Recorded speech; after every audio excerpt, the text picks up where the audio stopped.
We are back for another episode of the Saints Block Party podcast presented by Precious Works LLC.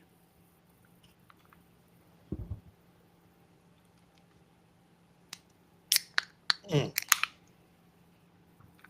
Crack it open. Cup water, baby. It's a celebration. Mm, mm, mm, mm, mm, mm.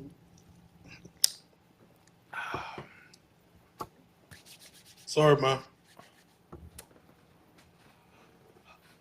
Adam, here joined with my dude Wolf, aka Ryan. Busy day, as we alluded to last week, that it was going to be a busy week, and we will be back tomorrow because it hasn't stopped. Definitely expect a lot of movement to happen tomorrow. Oh, The yeah. Saints get their roster down to 53. They announced their starting quarterback, Spencer Rattler, as their starter. Cut Isaiah Foskey, sorry, not cut. Waive Isaiah Foskey. Waive Jake Hayner. We'll get into all that. Then make a trade with the Dallas Cowboys with Azim Richards, a backup depth offensive tackle. They gave up a 2028 sixth round pick, Mm-hmm. and they got back a 2028 seventh round pick and Richards in the trade. If you know anything, if you've been listening, following the tweets, I, Diana Racine put out the tweet that the Saints were, checking in the running back market a couple of days ago. I followed that up and said they'd also been checking up on the defensive side of the ball and offensive linemen. There you go. Um, I said at the end of our last podcast, I was like, man, it'd be nice if they waived Jake Hayner. Hmm. They did it, bro. I didn't expect it. I didn't either. A part of me was like, I could see it, but I was like, nah, they ain't gonna do that. They ain't gonna do that. And they did it, man. They They did waived it. Jake Hayner and Foskey. And Foskey. Who we gonna talk about, bro? Who we gonna talk about?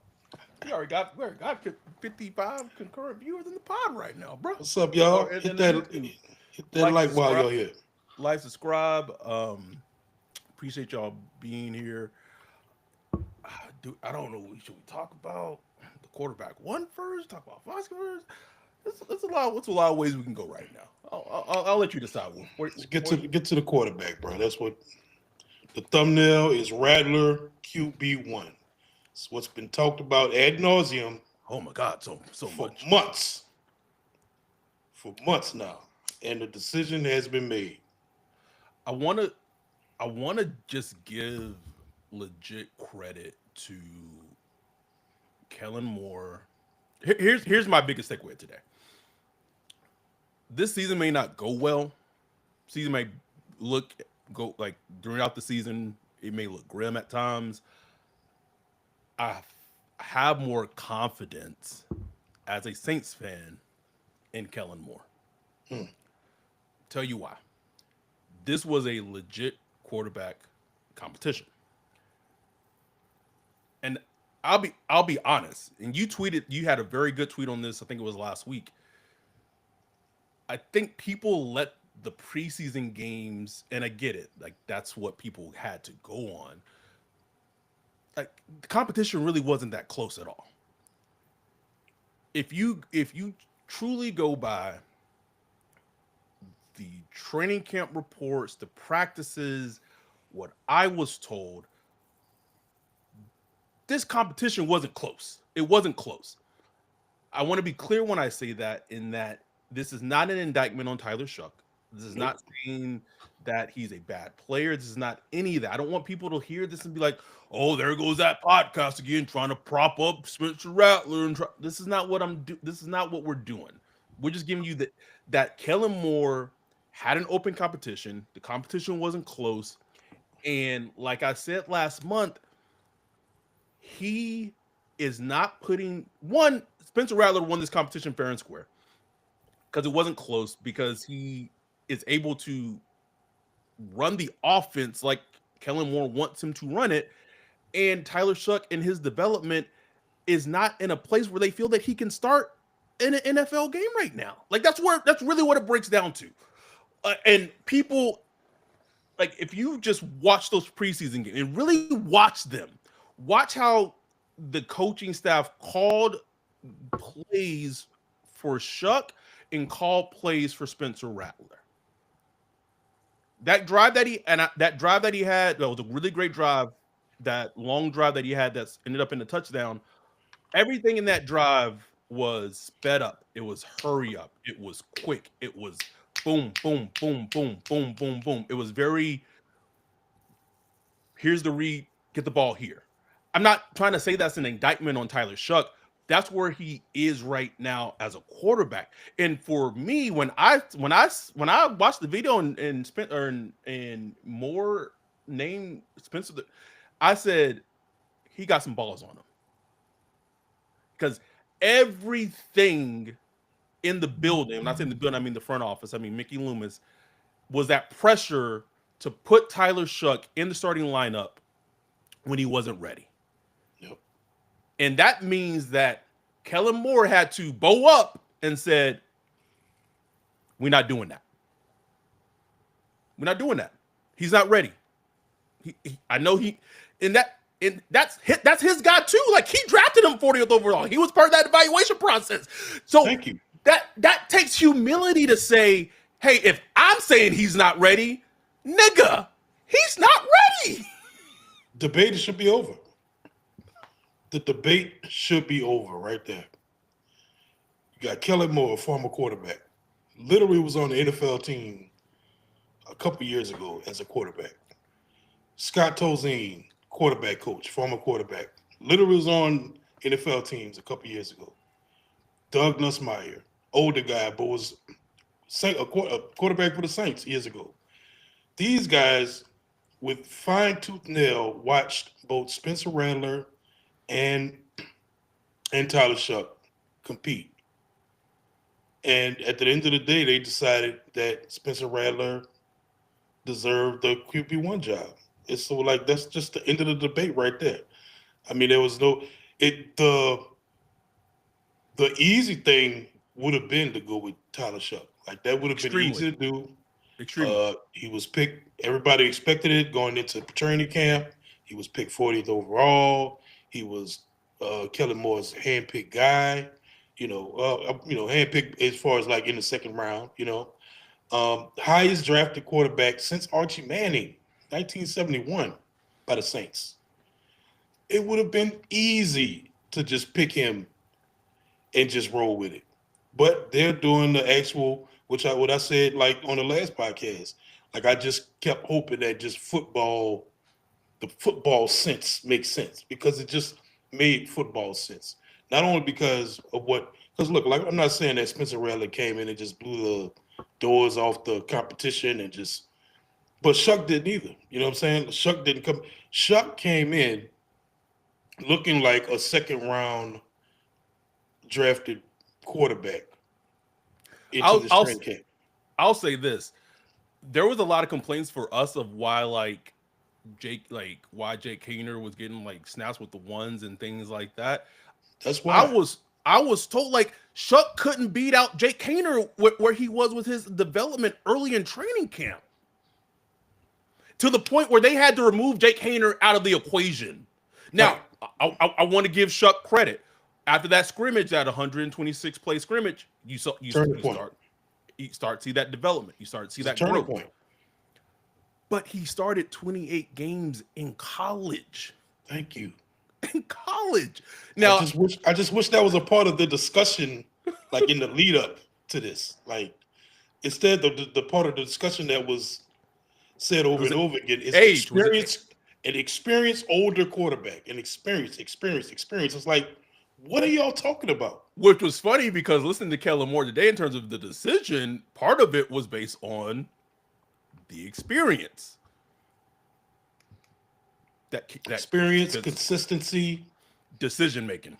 decision making. It's what he talked about. Literally, his first presser at OTAs on they asked him what's important for the quarterback battle, and those were the words he landed out: handling the operation.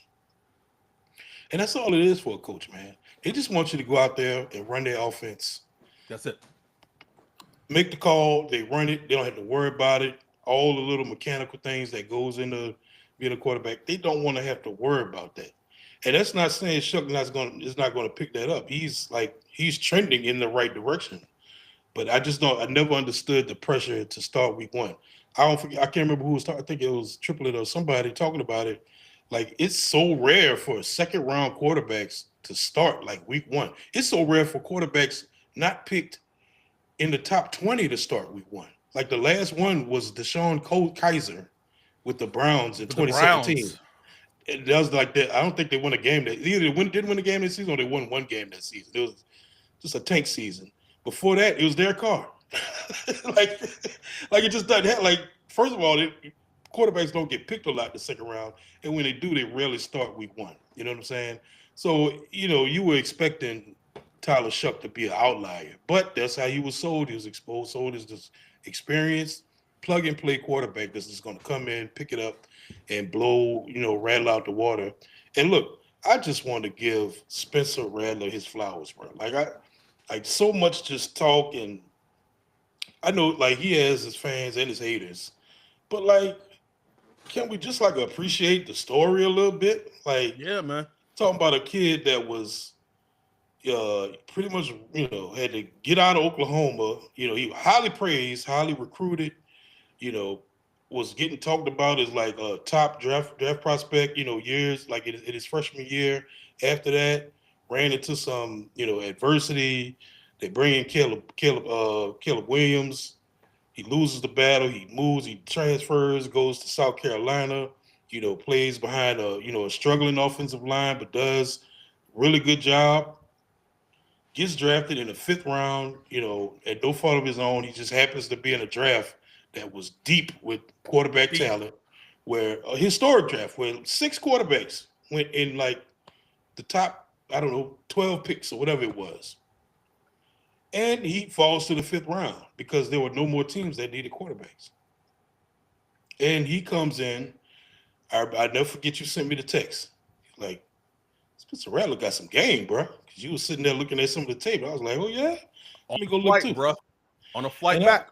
On a flight back. And I started looking. I'm like, damn, he do got a little game. He might actually put a little pressure on Derek Carr, because we was all at the point where it was like, man, we just need somebody besides Derek Carr, anything. And that's when the hashtag the agenda started. Let's get him in. It was kind of tongue in cheek a little bit. It was like, let's get him in a preseason game, see what he looked like. He started that Arizona week 1 preseason game, and it was like, ooh, showing a little something.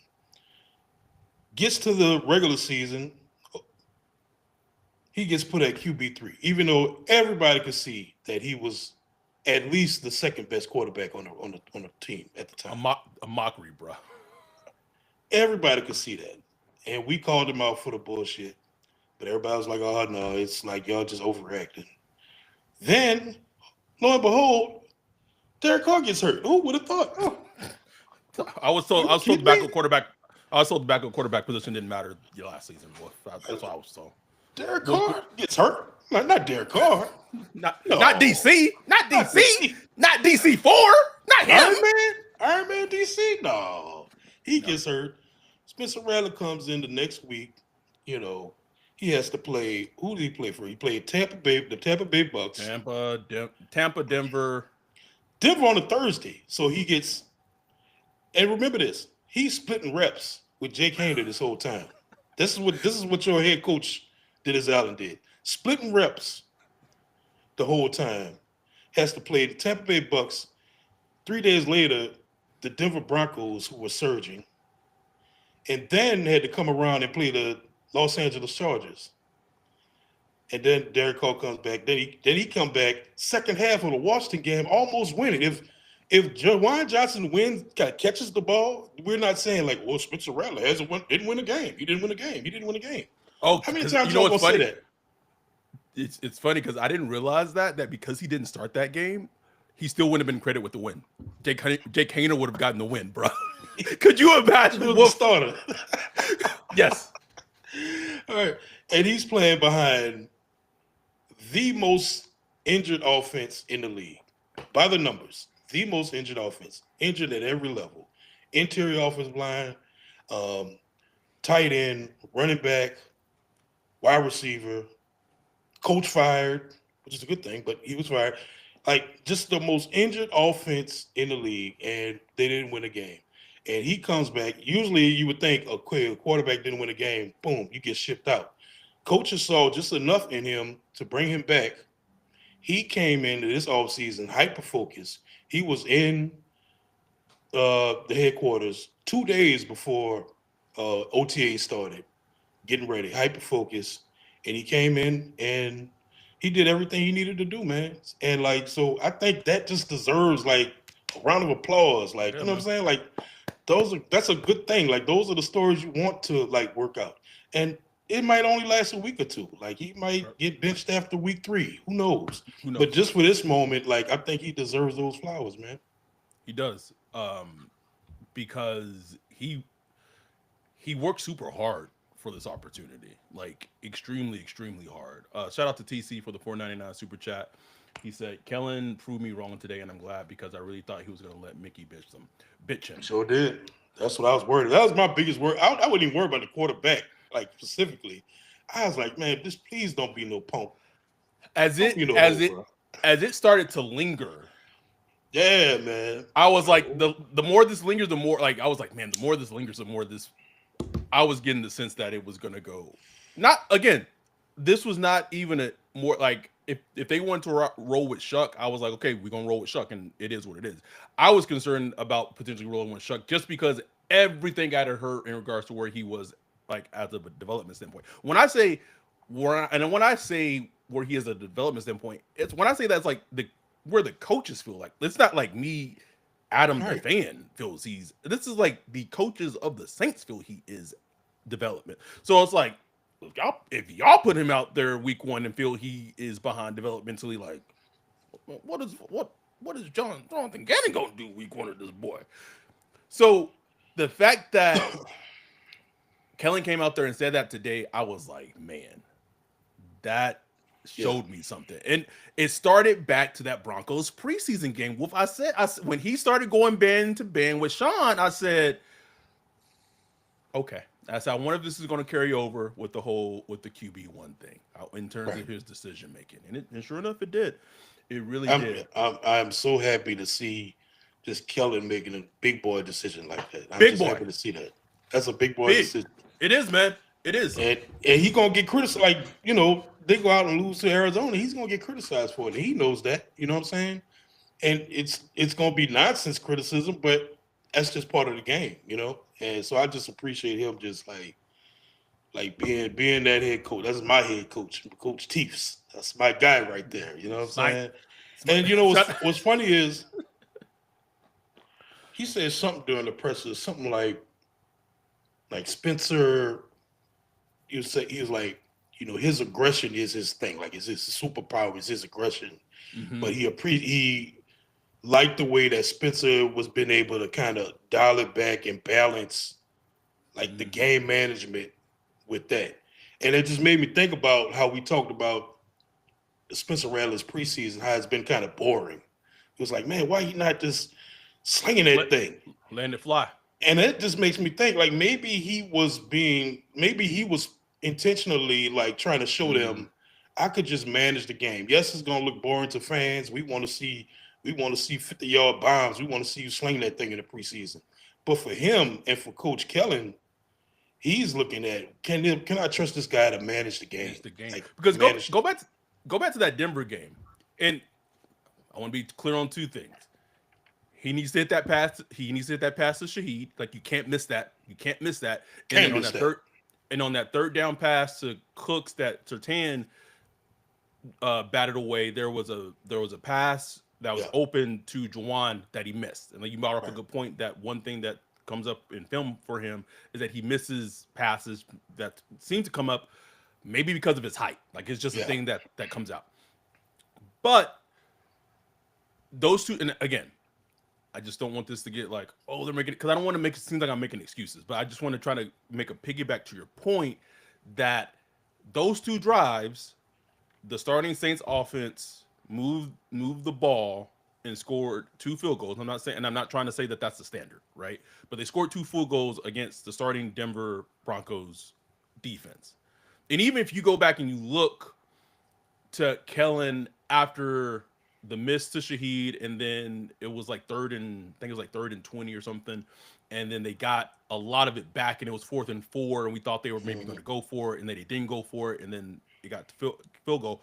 Kellen was like, you go back and look, Kellen was super encouraged as the offense was coming off the field, like extremely, extremely encouraged. So I think there is something to that, because maybe he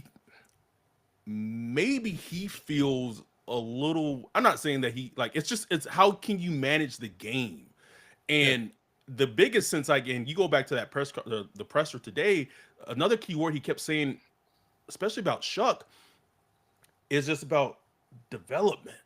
Yes. It's about development. It was a key word that came up. And what does Kevin O'Connell say about young quarterbacks? And I say this tongue in cheek because obviously I know that Tyler Shuck is 26 because he's a little older, but still, in terms of like NFL experience, he's still very young. Is that young quarterbacks don't fail?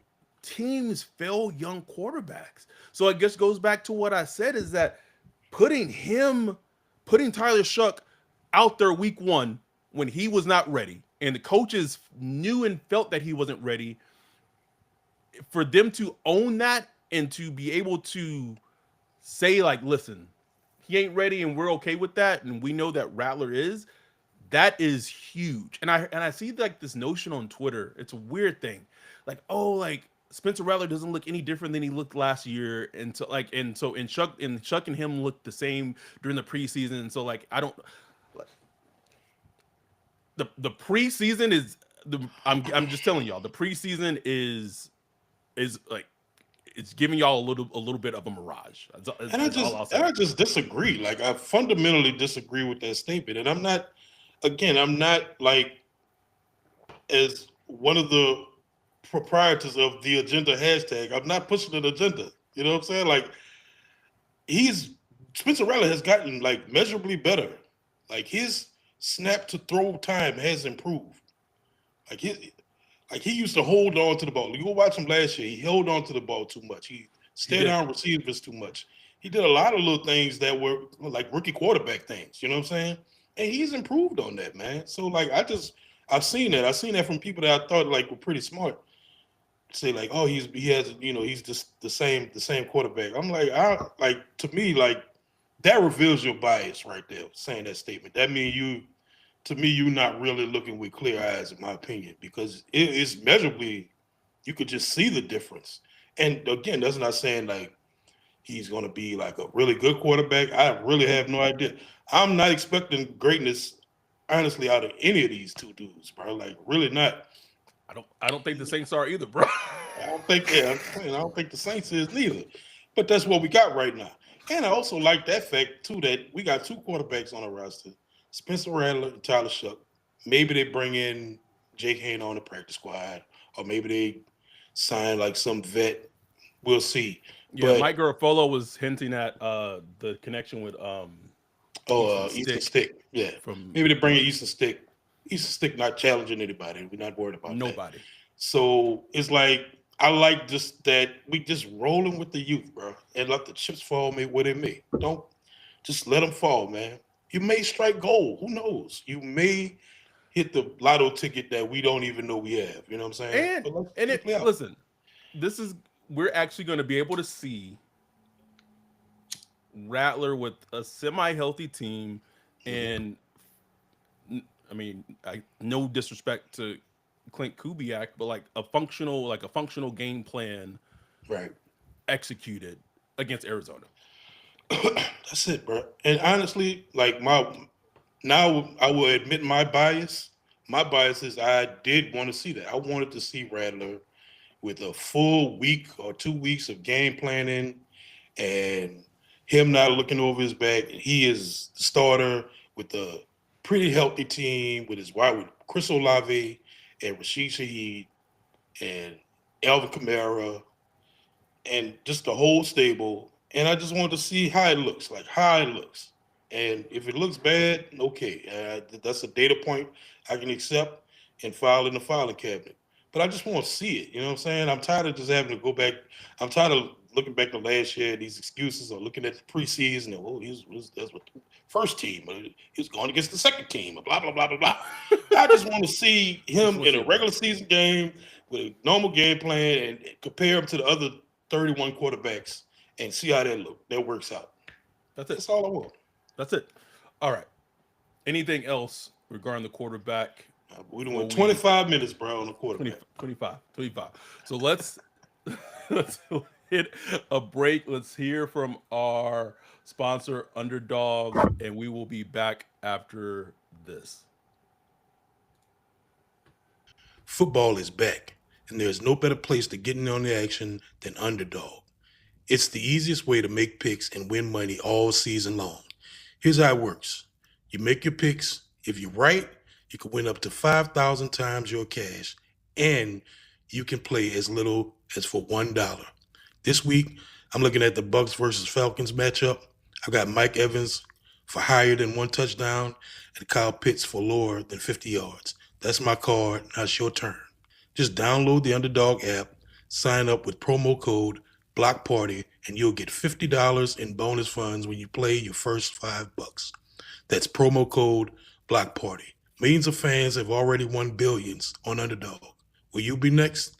Underdog, make picks, win money. Must be 18 plus, 19 plus in Alabama and Nebraska, 19 plus in Colorado for some games, 21 plus in Arizona, Massachusetts, and Virginia, and present in a state where Underdog Fantasy operates. Terms apply. See assets.underdogfantasy.com/web/play and get terms _DFS_.html for details. Offer not valid in Maryland, Michigan, Ohio, and Pennsylvania. Concerned with your play? Call 1-800-GAMBLER or visit www.ncpgambling.org. In New York, call the 24/7 Hope line at 1-877-8-HOPE-NY or text HOPE-NY 467-369. We are back. So let's talk about the rest of the 53-man roster as it shook out. We have 132 concurrent viewers on right now. What's up, y'all? I should have 132 likes on this video then, right? All you gotta do is get it. we might have to get Dante on this shit right now, bro. He like two. nigga, like, call in, Dante. Just call in, bro. The one we were waiting for. Can I? Okay, let me preface this by saying this. As I feel as Saints fans, yes, as a collective whole, we are ecstatic for the waiving of Isaiah Foskey. And on one hand, that's like I feel like that's part of like on a human level, I feel like that's mean, right? Like this man got cut. I mean, he got almost a fully guaranteed fucking contract. So actually, I don't really. Still, like one of the worst days of his life. You know what I'm saying? Like this is a day that he's never gonna forget. Sure, but oh no. Anyways,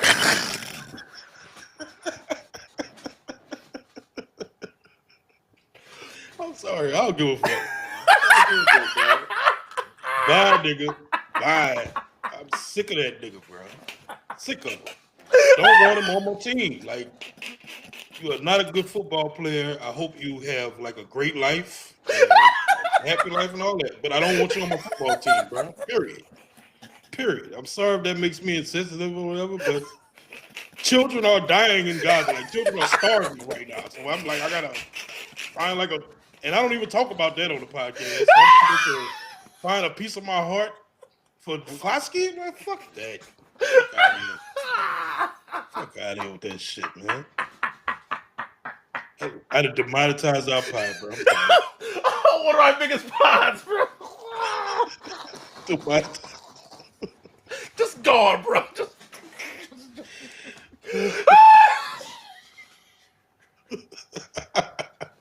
Been waiting almost 3 years for this moment.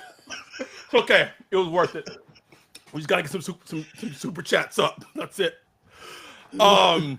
Please, super chat. I had to demonetize this that quick. That quick, bro. God, bro. But I wanted to get into the psychology of it. I don't know if you caught the NFL Daily episode, but it kind of reminded me of the where Greg has said, we don't like, oh no, let's not talk about the Middle East with the anyway. He said that shit on the podcast. I almost crashed my car.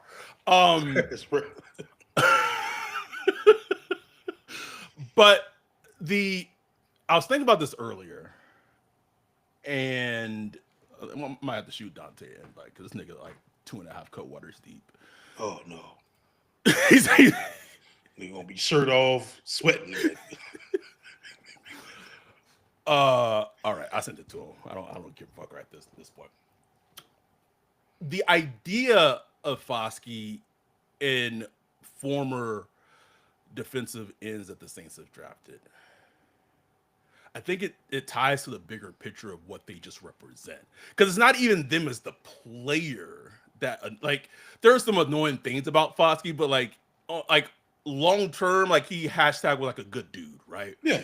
But the fact that he represents the fact that the Saints and Jeff Ireland were going to draft Brian Branch makes the pick exponentially worse, right? Bro. And we've been something that we've been reporting literally since almost after the draft ended in 2023. And going back to Marcus Davenport, in totality, like he was a okay to decent and at times a good player for the Saints, but the cost that he cost two first round picks, and then at the end of that, his work ethic was trash. And to me, like it's all tied to a lot of Mickey Loomis incompetence and some of Jeff Ireland scouting mixed into one bag. And so this fervor that we start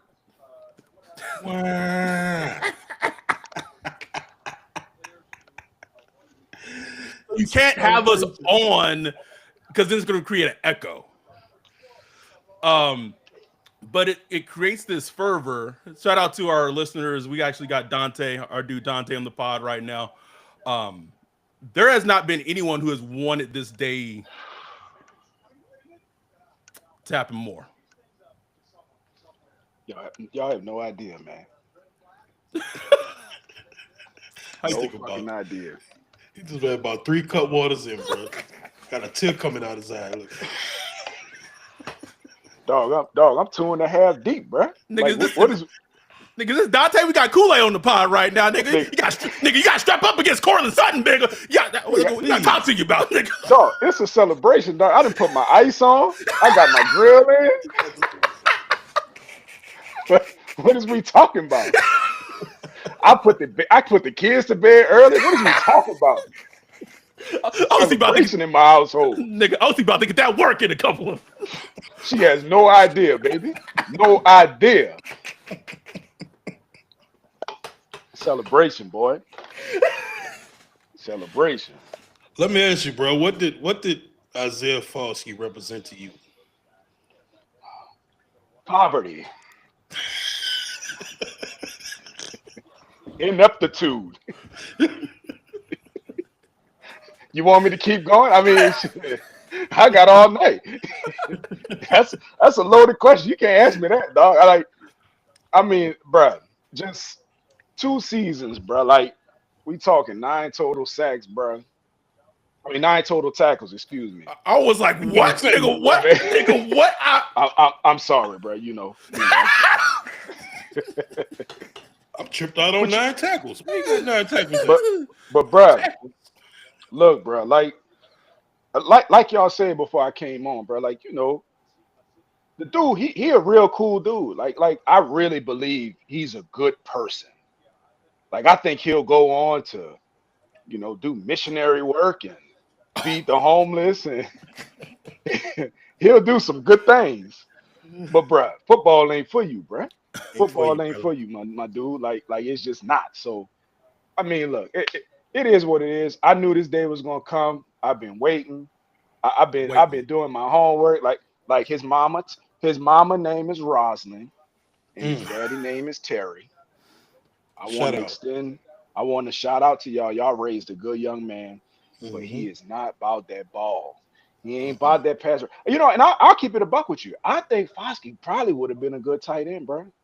He could have probably been a good tight end. He actually wanted to be a tight end when he was at De La Salle High School. Yes, I did my homework. He was at De La Salle High School. He could have been a tight end playing for them. But there's a multiverse version of him out there just catching balls, tight end. You know, it's funny. If he was in De La Salle in California, that makes a lot of sense. Because his personality is very much that. It makes a lot of sense. He's from Cali, dog. He's from Cali. So he could have easily been a decent tight end. But, bro, I just got tired of seeing the stonewalling. We could have had Brian Branch. Like you name it, bro. We could have had so many other people on this team, man, except for Foskey. But, bro, it's a celebration. I'm not gonna harp on the bad times. I just want to look ahead, and I'm just gonna be thankful to not see that 55 on the field no more, because he really made my blood pressure rise every time I saw him on my screen. That shit was high. That diastolic number at the bottom was hot in the motherfucker. Every time I saw him. Bro, it got to the point, like, every time I was watching the preseason, I catch myself just focusing in on 55. I'm like, wow, this nigga really ain't doing nothing. Nothing, bro. Hey, bro, he show up at the end of the play. At the end of the play, bro. The pile be all like, you know, everybody be on the pile. He'll just be standing there like with his hands on his hip. And then he do a little clap. Let's go. Not the Stephon Anthony near the pile, nigga. Yeah. Always near the pile, never in it. In there, Isaiah Foskey. And then there was a play last week where he actually did like try to get up in there, and he shot right past the running back. that zone read, or was that read option against the Broncos had me weak, bro. No, they try to put that man on special teams. He couldn't even do nothing on special teams. He diving, missing tackles on special teams. I'm glad we free, dog. I'm glad we free. Is this how the slaves felt when they got free? I mean, I'm confused because I'm really happy, bro. I really need to know. Like, I don't know. Is this how? Luke in the chat right now. Maybe we could ask this dude right now. Let me know, Luke. I know your great grandfather had some slaves. Let me know how it felt. Tell me how it felt, dog. Cause I'm feeling liberated like a motherfucker right now. Appreciate you joining us, Dante. We had to get you on to celebrate the celebration, brother.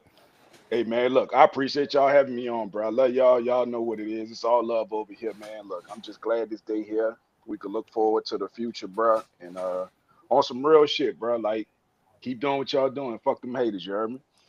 Yeah, man. Hey, love, brother. Much love. All right, man. Peace.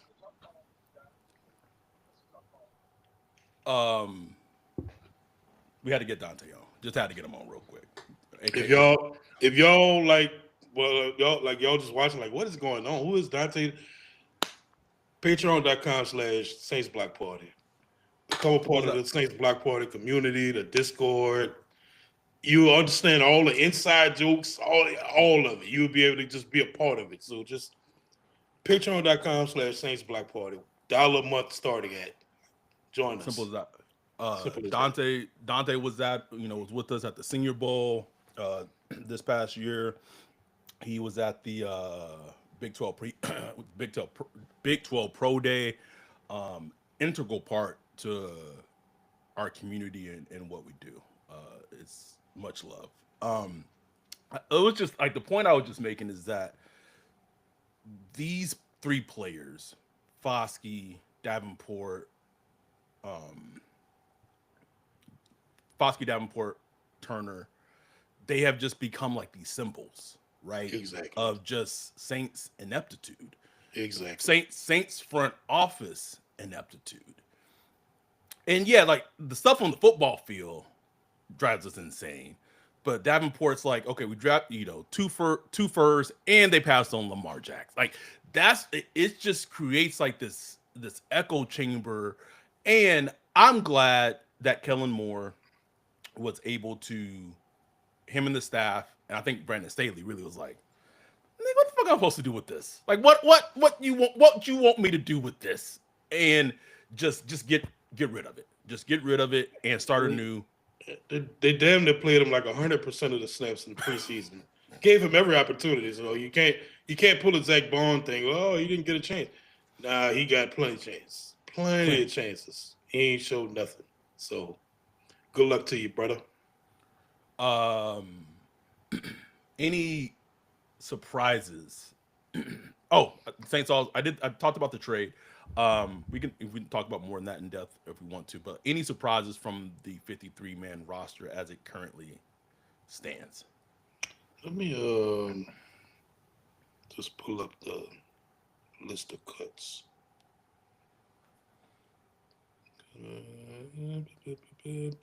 I will be fascinated to see what they do regarding their tight end room.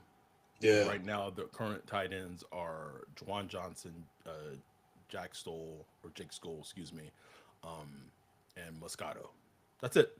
That's our tight end room. Our tight end room is trash. Both Taysom Hill and Foster Moreau start the season on PUP. The biggest cut that I didn't agree with was Fiddle Diggs getting cut. 7th round pick. You take a flyer on a edge rusher in the 7th round, showed legitimate flashes. I know they're hoping that they could potentially, just pick him up and add him to the practice squad, and hopefully that goes that way. It's just risky. To me, it's risky. Like I wouldn't have risked waiving him to keep Moscato on the team, to keep Cedric Wilson on the team, to keep Nathan Shepard on the team, just by simply what he showed in preseason and what he showed in training camp in terms of the reports when the light was coming on for him. So you just hope that he doesn't get claimed by another team. Yeah, man. Yeah, that's the one I didn't like the most. And look, maybe we as fans, every fan base goes through this, where we kind of overrate our players in the preseason and stuff like that. But like you said, it's just I just didn't like the risk of it. You know what I'm saying? Howie from Philly come scoop in and say, "Ooh, I take that." Like I don't need that. I don't need that. You rarely hit on players to begin with. Then you find like a little maybe potential golden nugget in the 7th round. I wouldn't even risk that shit, bro. Like at all, bro. At all. Like so I didn't like he showed more in the preseason, and it sounds like overall more in training camp than like Moscato did. So like I didn't understand the reasoning of that. But I would just say overall this whole day I felt more like the wins may not show it for the team, but overall I felt more optimistic, like in terms of everything of how it got played out. Yeah. And I mean, it weren't really major surprises. Jake Hayner, that was surprised that just they pulled the trigger. Jake Hayner, bro, like here's the thing. I used to root for him. Then he had like that presser after the Washington game, and he was just done. I just didn't like his attitude. I saw someone report, and I don't know if it was an official report or not, but basically they didn't like his leadership in the room or something like that. I don't know, but it made sense to me. Oh, and also would not be surprised at all. And also, like, he wasn't good in games. Like, I've never seen one game or just a couple of series where I'm like, man, Jake Hayner looked pretty good. Yeah. And like, that's your whole purpose, bro. Like, your whole point is like to be able to come in off the bench and, hold the team down. So I'm fine with that. Kind of surprised that Marco Jackson got let go, but it's not like a big deal. I just, I thought he had like a pretty decent offseason. Someone in the chat said, how about, and this make kind of sense, how about Isaiah Stallbird making the team great. Yeah, that He was a dope. thumper. Yeah, so like That that was dope. kind of like Wade, he made the team, and they felt like probably like Jackson was um, expendable. I Yeah. think we saw enough from Jalen Ford that Yeah. also made Jackson expendable. And Brandon Staley talked a lot about Jalen Ford today. He talked about real well. So I think Brandon Staley I likes I Ford a lo- lot. like I loved Ford as a prospect in doing the prospect matching Hmm. exercise last year. Um, I liked him a lot as a player. Then the Saints drafted him, and then he got injured again. He was one of those players, much like Christian Boyd, where before even he broke his leg last year, I was like, man, like why? I think Pete Warner had gotten hurt, and I was like, wow, like why can we see Jalen Ford? Like it didn't make no sense why he wasn't out there in the field. Then he broke his leg, and then obviously, so I think him having a stronger training camp to close training camp, and then that super athletic interception against the Jags Mm, really did a lot of favors for him to kind hell of help yeah. cement. Hell yeah. I was surprised the tight end Welch got let go Yeah, because he made some big catches. Um, again, maybe he goes to the practice squad. We'll see. Who else? Nephi Sewell, been around for a while with the Saints. yes. Um, another guy that could make it to the practice squad. I don't think you got to worry about anybody snatching him up. But who knows? Then you had, some injuries. Landon Young, he's going to be out for the season, For the season, bro. which we Ain't, figured. I mean, that injury was nasty. John Ridgeway, he's going to IR, but with the designation to the return. So that's kind of interesting. We'll see how that plays out. uh, we're not. I mean, we didn't bring it up a lot, but we just had every probably indication that Bayless Jones was going to make the team, and as of Hmm. right now, he has. Like, Yep. he got juice, bro. Like, Yeah. And they need it. And running back, speaking of running back, doesn't really feel like that's settled yet. Like mm-mm, that group. mm-mm. Anyone I don't think we got like any super big surprising cuts around the league this year. Probably the biggest one was Cole Strange, Mhm. that got cut from the Patriots, former first round pick a couple of years ago. He got waived, not cut, sorry, from the Patriots. Anyone who got cut or waived that you potentially would have your eye on? Oh, you know what I'm saying? Greg Dulcich, baby. Greg Dulcich cut by the Giants. Uh, the first Senior Bowl me and you went to, we interviewed him. The audio is still up on the Patreon. Just, like a move tight end, athletic, injured a lot with the Broncos.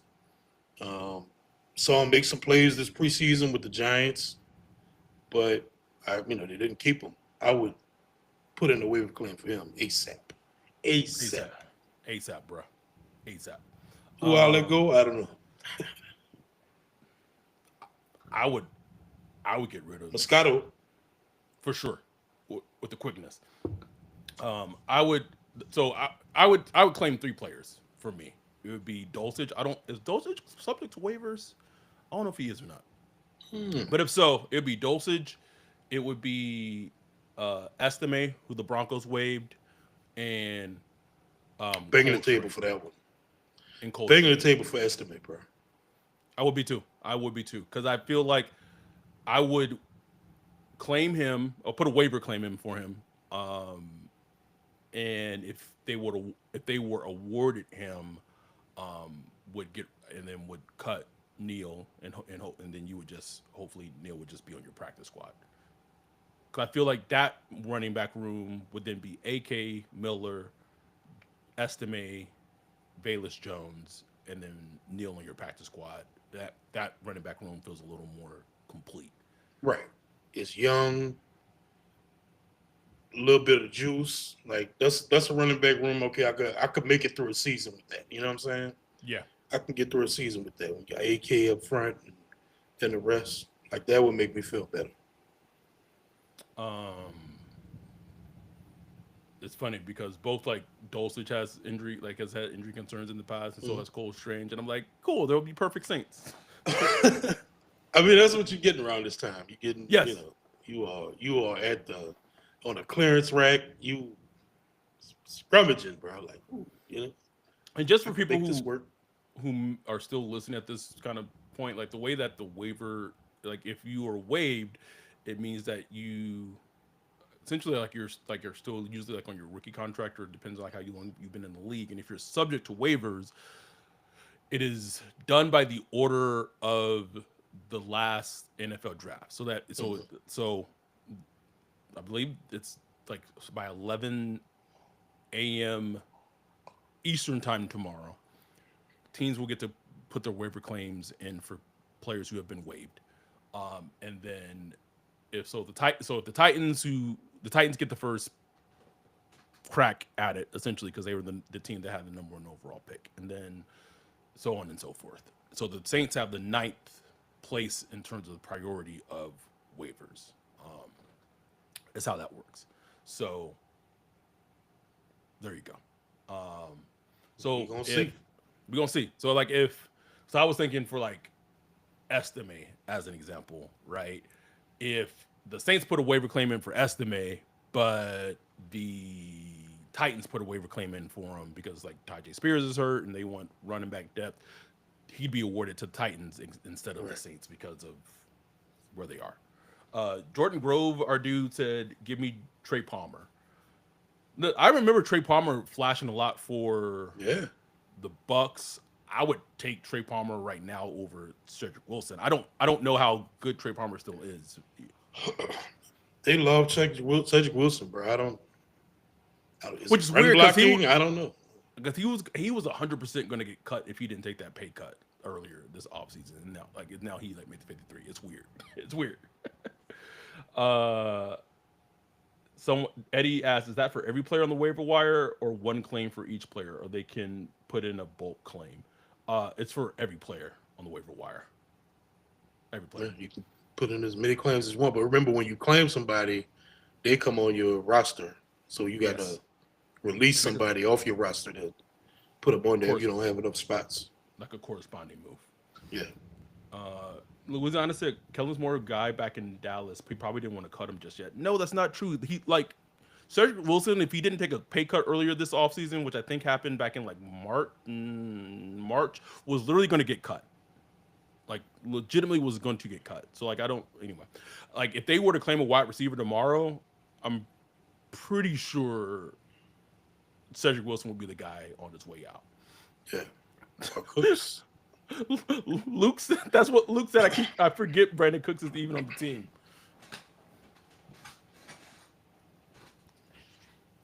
And a cool $8 million, bro. Cool $8 guaranteed, bro. That's the only thing we got to live with, this Mickey Loomis kind of hovering over. But the one positive thing, and we talked about it earlier with, Kellen Moore making his decision. I hope Kellen Moore is able to just build enough cachet within the organization with Gail, where he could just start just pushing Loomis like Sean Payton did. Sean Payton came in that first year and he went to the NFC Championship and all that, built up a lot of cachet. That's what I'm saying. I ain't saying Kellen gonna do that. Right. Just some kind of way, I don't know whether it's winning games or whether it's how he manages games, stuff like that. Just build up enough cachet to where he builds up enough trust to where he could kind of just tell Loomis to fuck off. Like that. It'd be nice. Sit down, old man. We got this. It'd be nice. Trying to think, is there anything else we missed on the day? Before we wrap up, I want to make sure we take a listen from our sponsor at Precious Works, and let me just, as we figure out just anything else we want to hit on before we finish for tonight's episode. I'll think about it. Yeah.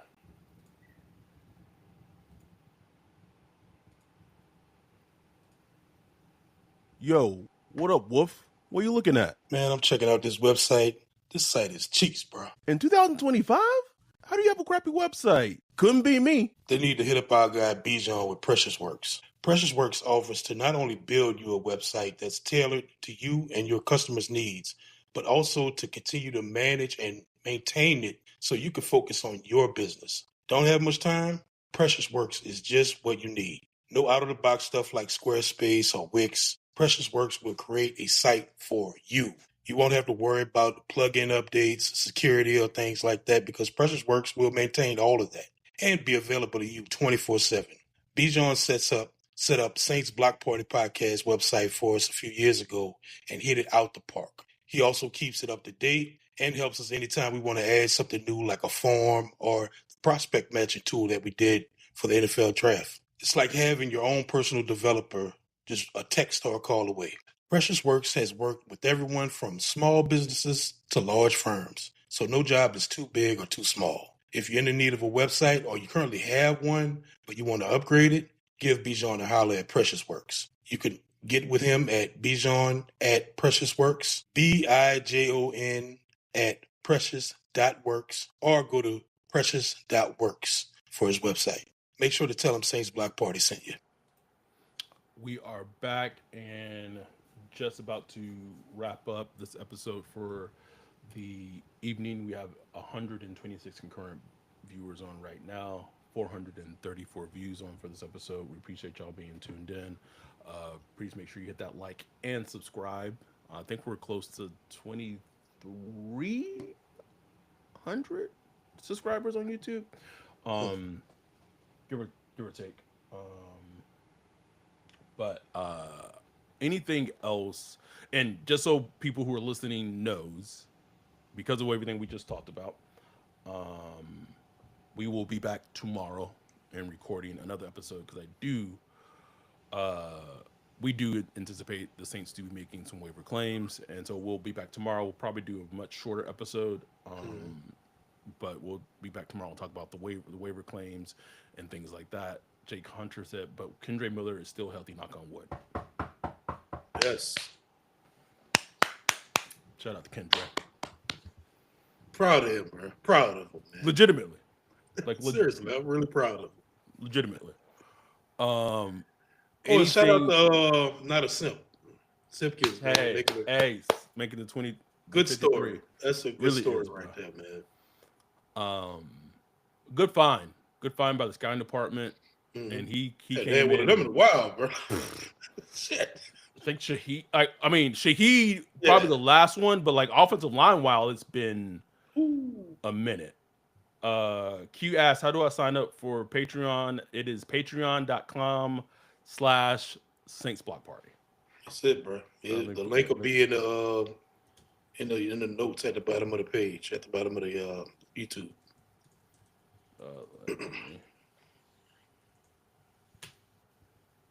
Yeah, just put it in the chat. I think that's pretty much it. I'll just wrap this up by saying, like, I don't expect this team to have a lot of wins. With Rattler at quarterback, if at some point they make the change to Shuck at quarterback, but I am overall, as a Saints fan, I think there should be a sense of optimism for what happened. It's a long road. But I think it's going in the right direction, man. Like under DA, where we were, it was you were like stuck in a stale like purgatory. Like you don't want to be there. This right here is going to be rough, but you're going in the right direction. So, let's just enjoy it. Enjoy it and try to find the wins where we can. Simple as that, man. We'll be back tomorrow for a much shorter episode, but to talk about any waiver claims and how the 53-man roster has changed and come together some more. We appreciate y'all tuning in for a big episode of ours. We'll be back tomorrow talking more Saints, more roster changes. We appreciate y'all. We love y'all. Enjoy today. Enjoy the celebration as the regular season is right upon us. We appreciate y'all. We love y'all. With that, we are out. Peace.